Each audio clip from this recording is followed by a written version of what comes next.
Assalamualaikum warahmatullahi wabarakatuh. Nama saya Nurul Azizatul Mafirah, mahasiswi Institut Agama Islam Al-Falah As-Sunniyah Kencang Jember, program studi bimbingan dan konseling pendidikan Islam. Di sini saya akan menjelaskan mengenai materi, yaitu pentingnya atau perlunya guru BK di sekolah. Ada beberapa hal yang akan saya jelaskan, yakni yang pertama mengenai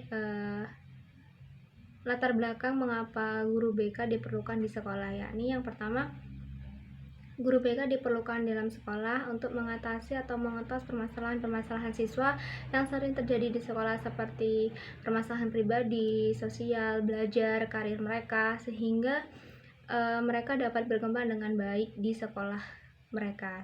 Yang mana seperti halnya ketika mereka mengalami permasalahan pada pengembangan mereka ketika penjurusan mereka yang kurang mereka minati, sehingga kita sebagai guru BK atau calon konselor perlu memberikan arahan, perlu memberikan beberapa hal yang akan sangat diperlukan bagi siswa, yakni seperti membantu menentukan penjurusan mereka, membantu permasalahan pribadi, entah itu dari lingkungan sekolah, antar teman, antar sesama teman, ataupun dari sisi keluarga mereka, ekonomi, ataupun lain sebagainya. Maka dari itu sangat diperlukan bimbingan atau konseling, yang mana hal ini dapat ditangani oleh guru BK di sekolah. Maka dari itu, dari hal tersebut, maka guru BK ataupun bimbingan konseling ini sangat diperlukan di sekolah. Di dalam salah satu referensi yang saya baca, yakni ada dua latar belakang yang perlu diketahui bahwa guru BK sangat diperlukan di sekolah, yakni yang pertama itu ditinjau dari aspek psikologis, yang mana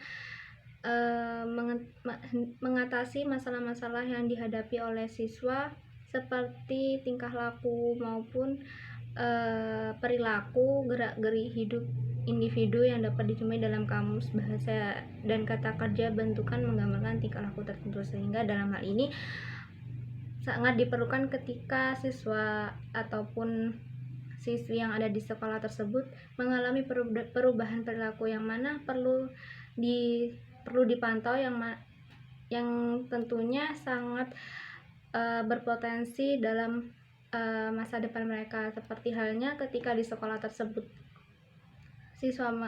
ketika siswa berada di sekolah SMP dengan sekolah SMA, sangat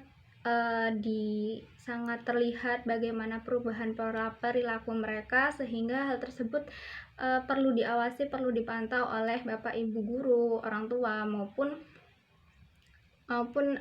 diri mereka sendiri, yang kadang itu tidak disadari oleh siswa tersebut, sehingga ketika kita tidak mengarahkan perilaku atau tingkah laku mereka ke arah yang lebih baik, maka hal tersebut dapat mempengaruhi bagaimana nantinya mereka setelah lulus dari jenjang sekolah maupun jenjang pendidikan. Maka hal itu, aspek psikologis ini sangat berperan penting dalam melatar belakangi perlunya BK di sekolah. Di dalam aspek psikologis ini ada beberapa hal, yakni masalah perkembangan individu, seperti yang sudah disampaikan sebelumnya, bahwasanya perkembangan individu ini terlihat dari pola perilaku mereka yang terus berubah seiring dengan bertambah usianya mereka. Yang kedua, yakni masalah perbedaan individu. Ya, di sini dapat disebutkan bahwa ada beberapa segi perbedaan individual yang mana seperti kecerdasan, kecakapan, hasil belajar, bakat, sikap, kebiasaan, pengetahuan, cita-cita, kebutuhan, minat, dan pola-pola tempo perkembangan. Kemudian ada latar belakang lingkungan. Mengenai latar belakang lingkungan ini dilihat dari dimana tempat mereka berkembang, seperti halnya di lingkungan rumah, di lingkungan pertemanan mereka bagaimana, kemudian di lingkungan sekolah mereka dapat berubah ataupun merubah ke arah yang lebih baik. Maka hal itu sangat diperlukan atau perlu dipantau oleh Bapak Ibu guru, terutama oleh guru BK. Maka hal ini pentingnya guru BK atau bimbingan konseling di dalam sekolah, yang mana tidak hanya dari guru mapel atau guru staf di kantor sekolah saja, namun perlu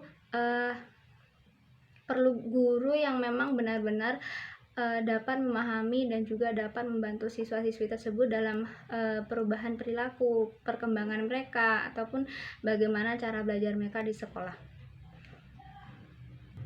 Kemudian ada masalah kebutuhan individu. Dalam masalah kebutuhan individu ini ada beberapa diantaranya, yakni perlunya seorang siswa memerlukan kasih sayang, seperti ketika siswa tersebut berada di sekolah kemudian dia tidak disamakan dengan teman-temannya, pasti mereka akan merasa ingin disamakan atau ingin mendapatkan hal yang serupa dengan teman-temannya, sehingga hal tersebut dapat memicu pola perilaku perkembangan ke depan di sekolah siswa tersebut. Kemudian ada memperoleh harga diri, ingin dikenal, memperoleh prestasi dan posisi, merasa bagian dari kelompok, untuk dibutuhkan orang lain, ataupun untuk memperoleh rasa aman dan perlindungan diri. Kemudian ada masalah belajar. Di dalam masalah belajar ini pasti sangat atau sering ditemui oleh guru BK yang sudah mengajar di sekolah, yang mana masalah belajar ini terkait dengan strategi belajar, metode belajar, kemudian gaya belajar mereka yang tidak sesuai ataupun yang sesuai. Nah, di sini sebagai guru BK perlu memetakan atau mengelompokkan strategi atau metode belajar yang cocok dan sesuai dengan keadaan siswa ataupun kebutuhan siswa tersebut, sehingga dengan disesuaikannya strategi ataupun metode belajar akan memudahkan siswa dalam memahami materi pembelajaran, sehingga hal-hal yang tidak diinginkan seperti siswa yang tidak memperhatikan guru, ataupun siswa yang jenuh ketika berada di kelas, sehingga dapat teratasi dengan disesuaikannya metode ataupun strategi belajar yang sesuai dengan kebutuhan masing-masing siswa. Berikutnya yaitu mengenai tujuan bimbingan dan konseling. Adapun tujuan bimbingan dan konseling yang pertama yaitu merencanakan kegiatan penyelesaian studi, perkembangan karir, serta kehidupan peserta didik di masa yang akan datang. Dalam tujuan bimbingan konseling ini yang pertama yaitu ketika siswa tersebut sudah berada dalam jenjang pendidikan, contohnya seperti SMA, mereka akan mulai memikirkan hal apa yang akan mereka lakukan ketika setelah lulus dari jenjang pendidikan, entah itu untuk melanjutkan ke perguruan tinggi ataupun untuk bekerja. Nah, di sini peran BK atau guru BK di sekolah diharuskan atau disarankan untuk membantu siswa dalam memetakan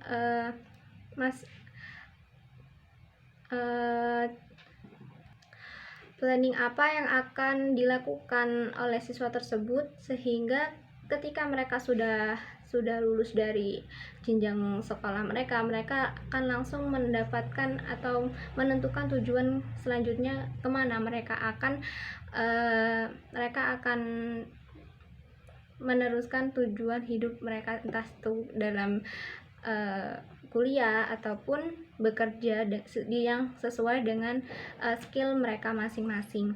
Yang kedua yaitu menyesuaikan diri dengan lingkungan pendidikan dan lingkungan masyarakat, mengetahui hambatan dan kesulitan yang dihadapi peserta didik dalam studi, penyesuaian dengan lingkungan pendidikan dan masyarakat, mengembangkan hambatan dan kesulitan yang dihadapi peserta didik dalam studi, penyesuaian dengan lingkungan pendidikan dan masyarakat.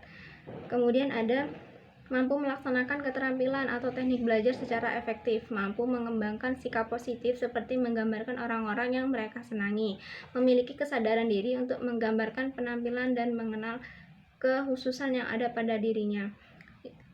Untuk tujuan yang lebih spesifik, bahwa guru BK tersebut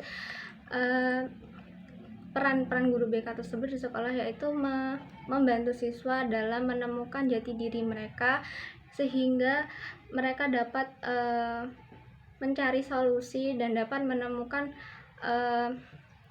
jalan keluar ketika mereka mendapatkan masalah, entah itu di sekolah, di lingkungan sekolah maupun di lingkungan masyarakat yang akan datang ketika mereka sudah lulus atau sudah tidak bersekolah kembali.